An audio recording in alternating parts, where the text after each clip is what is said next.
Dia cakap, iya, dia kocak-kocak tangan dia, lepas pada tu aku dapat ikan. Sebelum tu aku tak dapat ikan. Ada kepala yang separuh je timbul. Matanya merah, sedang perhatikan diorang yang tengah duduk dekat tebing ni. Hai, Assalamualaikum dan salam sejahtera. Welcome back to Sembang Kopi.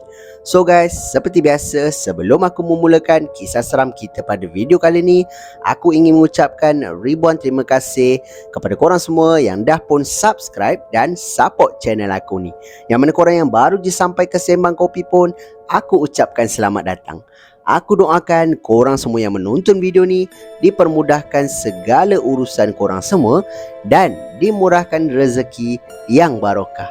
Untuk kisah seram kita pada video kali ni, ada 3 kisah pengalaman seram yang dikirimkan kepada aku, di mana pada waktu tu pengirim kita ni sedang melakukan aktiviti memancing. So, korang nak tahu kisahnya macam mana? Jom, aku story.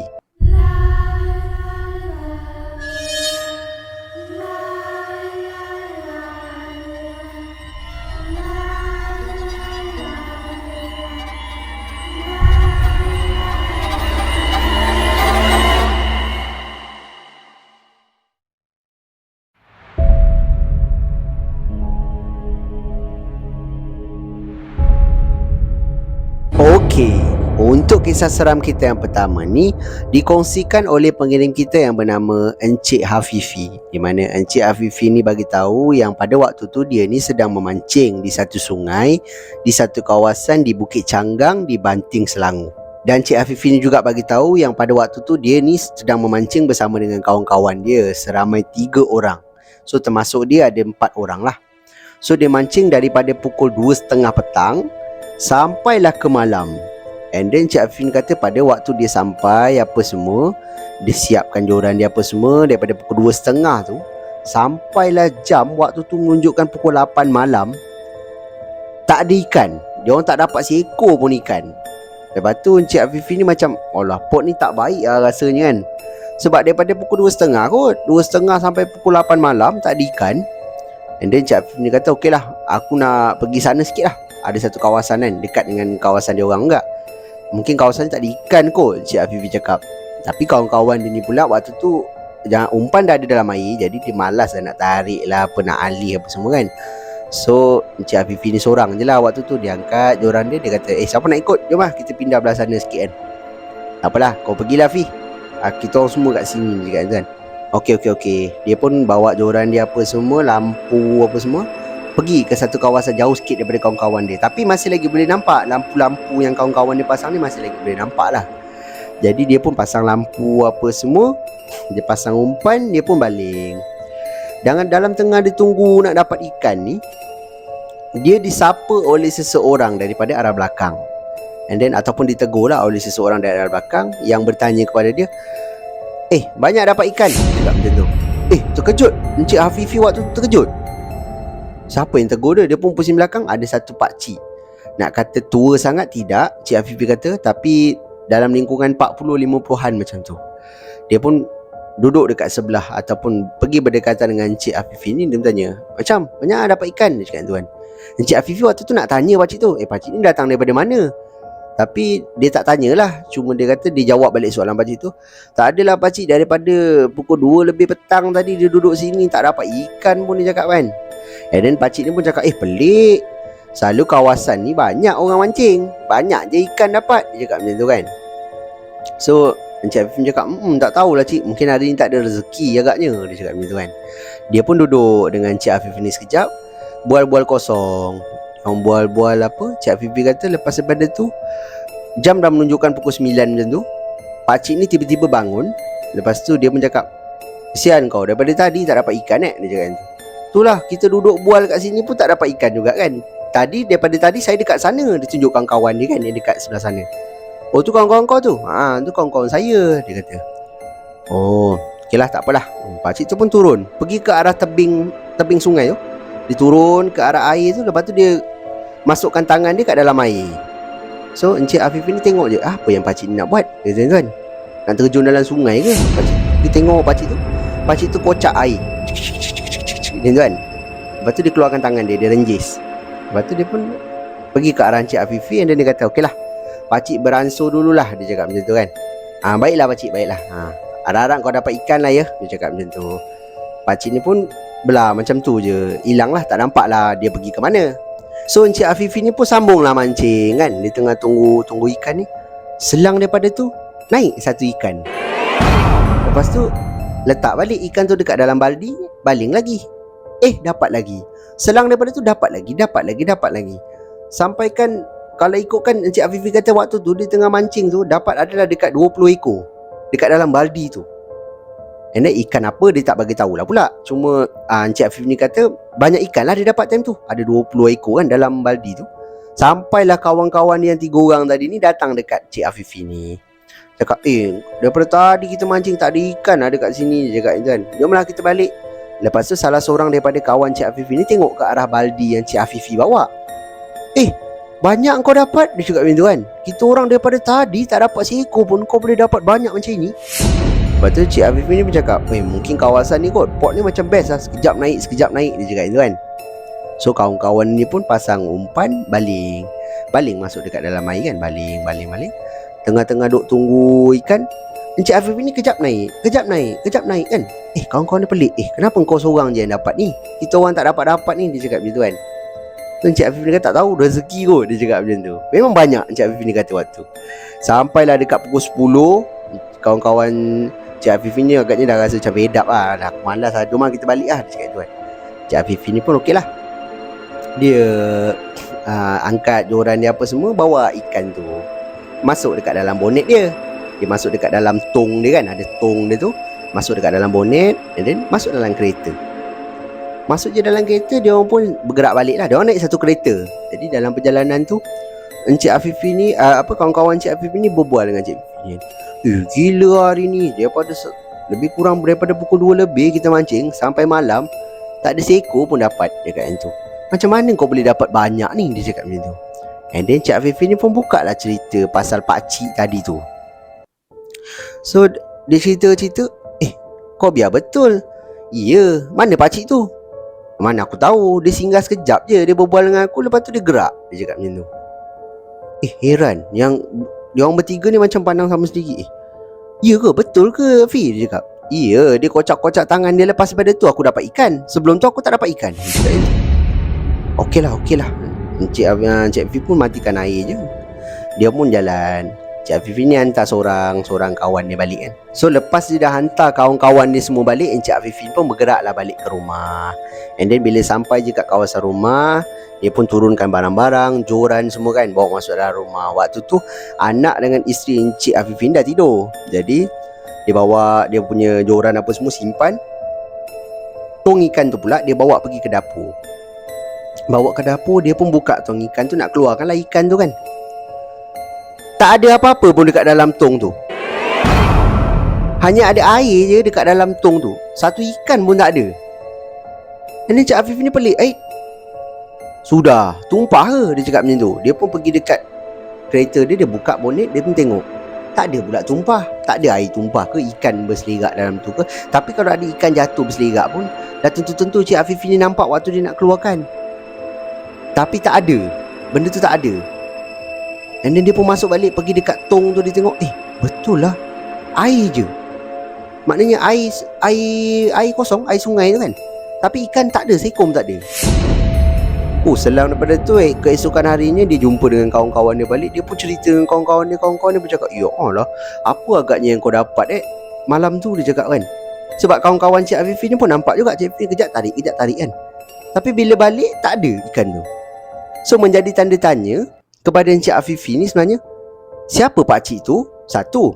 Yang kedua, macam mana ikan tu boleh hilang sedangkan dia dah tarik banyak, berekor-ekor dia tarik masuk dekat dalam baldi dia tu, and then curah dekat dalam tong tu. Dia sendiri nampak memang dalam tong tu waktu tu ikan tu tengah menggelitik kan. Maknanya tengah berenang, ada yang berenang apa semua. Banyak lah waktu tu. Tapi bila sampai je rumah, ikan tu tak ada. Maknanya dia balik pun tangan kosong, sama dengan kawan-kawan dia juga. So itulah pengalaman yang dikongsikan oleh pengirim kita ni, yang bernama Encik Hafifi.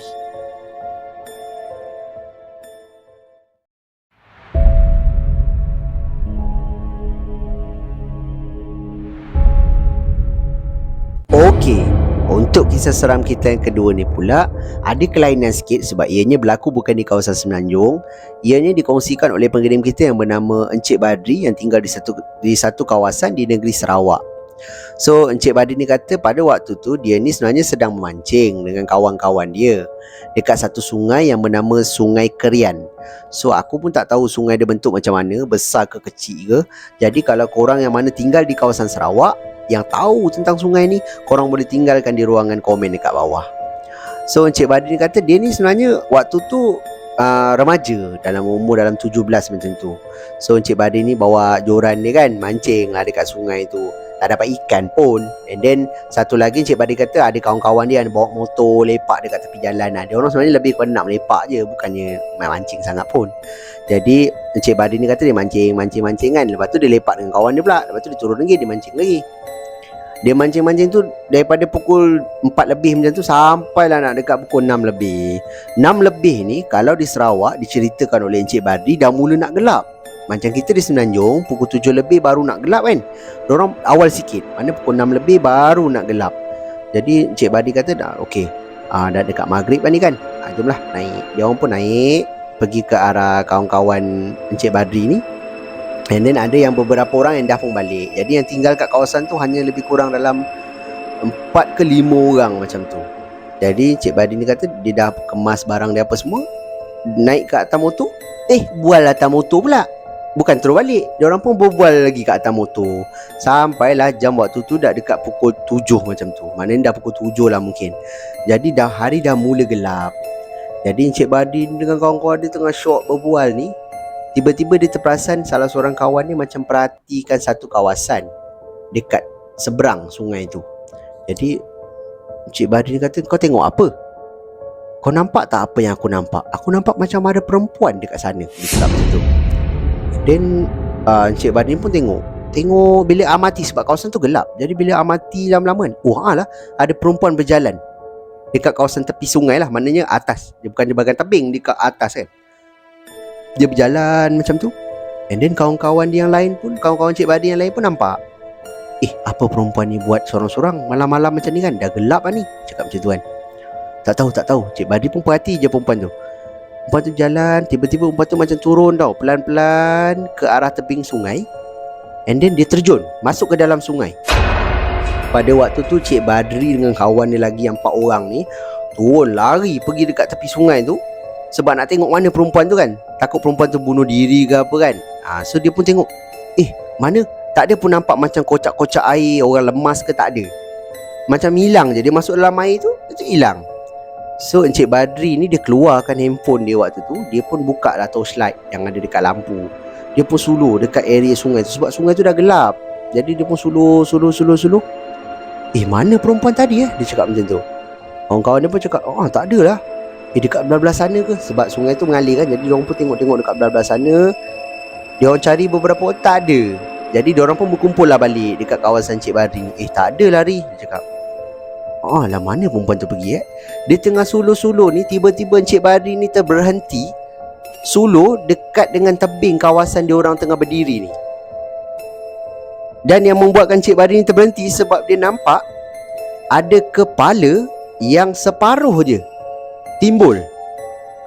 Matanya merah, sedang perhatikan diorang yang tengah duduk dekat tebing ni. Waktu tu Cik Badri kata diorang pun lari naik ke atas. Ada yang tak sempat start motor, tolak nak lari punya pasal. Ada yang dah lari lah. Yang mana yang sempat sampai ke motor, tolak je motor tu jauh daripada tempat tu.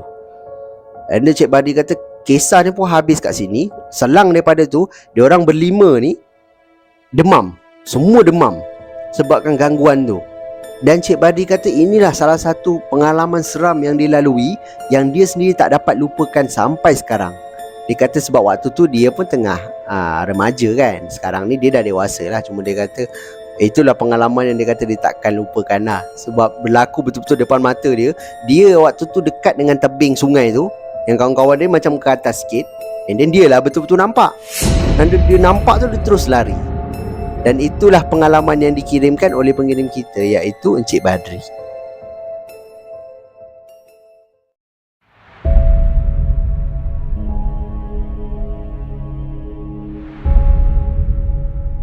Okey, untuk kisah seram kita yang ketiga ni pula dikirimkan oleh pengirim kita yang bernama Ika. Di mana Ika ni ceritakan di dalam email yang suami dia ni memang jenis kaki pancing lah ataupun gila pancing.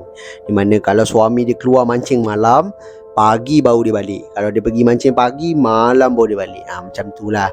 So Ika ni memang tak suka kalau suami dia pergi mancing. Sebab tinggal dia seorang-seorang, so siapa yang suka kan? Jadi sampailah satu masa yang Ika ni pregnant, anak dia yang nombor 1 ataupun anak dia yang sulung, di mana dia ni ada satu, tiba-tiba dia ada satu keinginan yang dia nak ikut suami dia pergi mancing. And then suami dia pula tak pergi mancing sebab isteri dia pregnant kan, takkan dia nak pergi sungai ke laut ke kan, nanti kan bawa balik apa benda bukan-bukan, isteri dia mengandung lagi, kan bahaya. And then suami dia kata tak payahlah, nantilah lepas-lepas awak bersalin kan saya bawa lah. Dia cakap macam tu kan. Tapi Ika ni macam merayu lah, boleh lah, tolonglah, saya nak sangat pergi mancing. Dia cakap macam tu kan. Kali ni je, sekali je. Dia cakap macam tu. And then nak tak nak suami Ika ni macam nak tak nak dia kena layan jugalah kan. Sebab kesian juga kan kalau orang yang ngidam ni kadang-kadang kita tengok macam nak sangat kan. Jadi dia pun bawa lah isteri dia pergi mancing dekat dengan sungai area rumah dia. Jadi memang tak jauh lah daripada rumah dia sungai tu. And then Ika ni juga bagi tahu yang sungai tu sebenarnya tak ada orang mancing pun. Tak ramai orang mancing kat situ. Cuma sebabkan suami dia nak penuhi keinginan isteri dia ataupun nak happykan isteri dia, dia pun bawa lah. Sedangkan kat kawasan tu sebenarnya tak ada ikan pun. Mungkin macam tu lah. Jadi ikan ni kata dia tengok daripada jauh je, dia nampak suami dia mancing kan. Dia rasa macam happy lah, puas hati dia dapat ikut suami dia pergi mancing. Tengah-tengah suami dia mancing ni, tiba-tiba suami dia macam melompat tau. Macam melompat, lepas tu ambil satu kayu ketuk dekat arah tanah. Pok macam tu. And then Ika ni tengok, kenapa? Apa yang jadi dekat laki dia kan? Kenapa laki dia macam tu? Rupanya selang daripada tu suami dia angkat macam tu. Rupanya ada seekor ular berwarna hitam. Suami dia angkat, suami dia pun baling masuk dalam sungai tu. And then suami Ika ni pun angkat joran dia apa semua, pergilah ke kawasan dia orang, ke kawasan Ika ni duduk. Masa tu Ika ni adalah bawa macam mi apa semua kan. Dia pun duduk makan. And then dia pun tanya suami dia, kenapa bang, abang jumpa ular tu kat mana? Ular tu lalu atas kaki saya, terkejut saya. Nasib baik dia tak patuk saya tadi. Oh iya ke? Besar ke bang? Dia kata besar jugalah, dia cakap macam tu kan. So ikan ni pun okey je lah, makan. Lepas tu dia pun balik ke rumah. Ikan ni cakap lepas saja solat maghrib, dia rasa perut dia sakit sangat. Perut dia terasa sakit kan, tapi dia masih tahan lagi. And then lepas dia makan malam bersama dengan suami dia, waktu tu kat dapur, ikan ni rasa perut dia makin sakit. And then dia cakap dengan suami dia yang perut dia sakit kan. Kenapa perut dia ni sakit sangat ni? Dia kata tu. So suami ikan dia kata nak pergi klinik ke? Bolehlah, jomlah kita pergi klinik. Dia pun rasa tak sedap hati kan. Bila dia bangun je, ada darah turun dekat kaki dia. Banyak, ikan ni cakap. So suami dia terus angkat ikan ni, masuk dalam kereta pergi ke klinik. And then menduka ceritakan apabila anak ikan ni tak dapat diselamatkan lah ataupun keguguran. Jadi menjadi satu berita sedih lah untuk keluarga si ikan ni. Tapi kisah ni tak habis kat sini. Sebab lepas daripada tu ikan ni kena macam-macam gangguan. Dia susah tidur malam, selalu mimpi bukan-bukan, kaki sakit sampaikan dia tak boleh berjalan. And then suami ikan ni pun bawa lah ikan ni untuk pergi berubat dengan orang pandai lah. Jadi bila dia berubat apa semua, ikan ni meracau-racau lah, macam marah lah kan. Berhentilah, sakit lah, apalah. Ustaz dia pun baca. Lepas tu ustaz dia pun tanya, kenapa kau kacau perempuan ni? Dia kata macam tu. Benda tu jawab yang suami ikan ni dah bunuh anak dia. Maknanya mungkin juga ular hitam tu adalah anak benda yang berada di situ. Dan suami ikan ni tak sengaja terbunuh dan buang dia dalam sungai kan. Dan disebabkan tu juga dia balas dengan dia kacau kandungan yang ada dalam perut Ika waktu tu, menyebabkan anak Ika pun keguguran. Dan selepas daripada tu ikan ni pun pergi berubat apa semua beberapa kali, dia pun dah semakin membaik. Dan kisah dia pun habis dekat sini, di mana pengalaman seram ni betul-betul memberikan orang kata pengajaran lah kepada Ika ni dan juga suami dia lah. So itulah pengalaman yang dikongsikan oleh pengirim kita yang bernama Ika. So guys, jadi itu sajalah kisah seram kita untuk video kita pada kali ni. So pada pendapat korang macam mana? Dalam ketiga-tiga kisah ni, mana satu kisah yang paling menyeramkan? Korang boleh tinggalkan pendapat korang di ruangan komen di bawah. Yang mana korang yang ada kisah-kisah seram yang korang nak share dengan aku, korang boleh hantar ataupun korang boleh kirimkan ke alamat email Sembang Kopi ataupun Telegram Sembang Kopi, di mana link Telegram dan juga alamat email aku ada tinggalkan di ruangan description di bawah. So, akhir kata daripada aku guys, kalau korang suka dengan cara penyampaian aku, korang suka dengan kisah-kisah seram yang aku storykan dekat korang, aku hargai sangat kalau korang boleh bantu aku.